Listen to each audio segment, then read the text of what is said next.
Bien, muchachos, hoy vamos a hablar acerca de una historia, que es la historia de Zaqueo, el que recibió un cambio en la transformación de Jesús.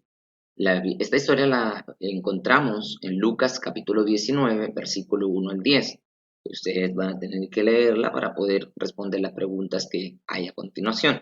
Y encontramos que había un hombre allí llamado Zaqueo, el cual era cobrador de impuestos. Él se dedicaba a cobrar los impuestos. Él trabajaba para el Imperio Romano. Recordemos que en los tiempos de Jesús, Israel estaba cautivo o más bien dominado bajo el Imperio Romano. Entonces ellos tenían que pagar sus impuestos, sus tributos al Imperio Romano. Saqueo era judío, pero trabajaba para el Imperio Romano. Entonces, Saqueo físicamente dice la historia que era bajito de estatura, era un hombre pequeño, era un hombre bajito de estatura y tenía mala reputación porque la gente decía que él cobraba de más. Él se aprovechaba de su cargo, de su situación o su condición de representante, de cobrador de impuestos y cobraba un poco de más a las personas. Entonces la gente no lo quería, la gente no lo estimaba porque él estaba trabajando para el imperio romano que tenía azotado a los judíos, que tenía azotado al pueblo de Israel. Entonces, esa era la vida de Saqueo, un hombre que se aprovechaba de su cargo para enriquecerse tal vez de alguna otra manera de esta forma abusiva e ilícita.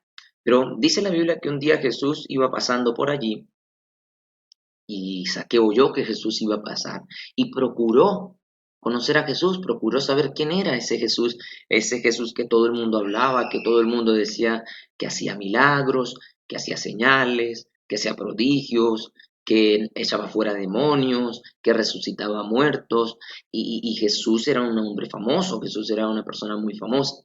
Entonces ocurre que Saqueo tiene la necesidad y siente la necesidad de conocer a Jesús, pero a Jesús lo seguía siempre miles de personas, siempre estaba rodeado de sus seguidores, que eran miles y miles. Entonces, para Saqueo era imposible poder llegar a donde estaba Jesús. ¿Por qué? Porque era un hombre bajito y no iba a alcanzar a ver a Jesús. Entonces, Saqueo, cuando sabe, se entera que Jesús va a pasar por ese camino, él sube a un árbol llamado sicómoro y allí está para poder ver a Jesús. Lo lindo es que Jesús sabía esto. Jesús sabía la necesidad de este hombre que quería tener un cambio en su vida. Y cuando Jesús va por aquel camino, levanta sus ojos y le dice, Saqueo, ¿qué haces ahí en ese árbol? Saqueo, baja, date prisa porque me es necesario que entre en tu casa. Mire qué linda esta historia porque Saqueo procuró en su corazón conocer a Jesús.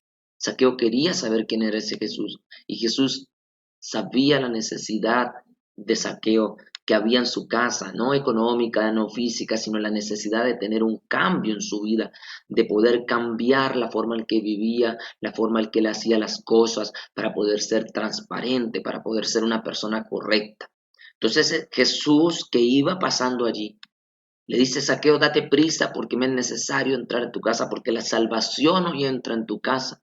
Se imagina, habían miles de personas, habían miles de personas que pudieron invitar a Jesús a su casa, pero un hombre que no estaba, digamos, no fue corriendo al sicómoro para invitar a Jesús, pero logró eso, que Jesús, en otras palabras, se autoinvitara a la casa de Saqueo para hacer cosas maravillosas. Entonces, mire qué enseñanza nos da esto tan linda, que cuando nosotros estamos cansados de vivir una vida tal vez de pecado, tal vez de soberbia, de enojo, de rebeldía, de amargura, de depresión, y procuramos conocer a Jesús, ese Jesús entonces se acerca a nuestras vidas para salvarnos. Ese Jesús se acerca a nosotros para poder ayudarnos a cambiar la manera en que vivimos, la manera en que nos comportamos, la manera en que nosotros estamos viviendo.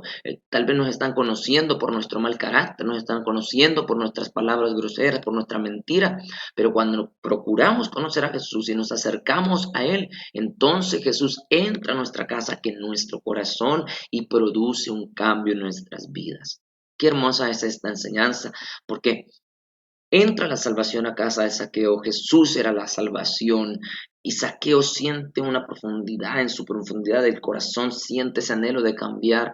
Y la gente empieza a criticarlo. La gente empieza a murmurar, a decir, este es ladrón, este nos roba, este nos cobra de más. Y Saqueo se levanta y dice, Jesús, si he defraudado a alguien, si le he robado a alguien, si le he quitado algo a alguien, se lo voy a devolver cuadruplicado. O sea, si le quité 100, le voy a devolver 400. Yo voy a hacer las cosas bien. Realmente vemos un cambio genuino y verdadero en el corazón de un hombre que procuró conocer a Jesús. Jóvenes, si ustedes quieren un cambio, niños, si ustedes quieren un cambio, acérquense a Jesús. Jesús se acercará a ustedes. La Biblia dice, el que viene a mí, yo no lo echo fuera. Y los que están cansados y cargados y trabajados, vengan a mí, yo los haré descansar. Entonces, mire qué importante es esta historia de un hombre pequeño de estatura, pero grande en decisión, grande en fe, que quiso cambiar, que desde ese día cambió la reputación de su vida, y no solo de su vida, sino de su casa. Bien, entonces reflexionen, lean esta historia para que puedan completar esta guía. La encuentran en Lucas 19, 1, 10. Por favor, los que pueden imprimir, imprimen la guía, la colorean. Los que no, pues hacen el dibujo en el cuaderno, la completan en el cuaderno, me la pueden enviar escaneada por la plataforma, la pueden enviar en foto legible a través de sus teléfonos celulares de WhatsApp, pero deben pintar, colorear este dibujo. Luego tenemos un texto bíblico y tenemos que completar los espacios con los versículos, con las palabras que allí nos están pidiendo, completar si es verdadero o falso, subrayar la respuesta correcta, lo mismo acá, relacionar esto y luego tenemos que subrayar la respuesta que es correcta. Y por último, como ya es costumbre, nuestra sopa de letras. Así que jóvenes, eh, no dejen para mañana lo que pueden hacer hoy. Hoy es tiempo de cambiar, hoy es tiempo de bajarle un poquito a ese carácter que tenemos, a la pereza que nos invade, al desaliento, al desánimo, a todas esas cosas y empezar a tener un verdadero cambio en nuestras vidas. Bien, que Dios les bendiga y entonces a completar esta guía.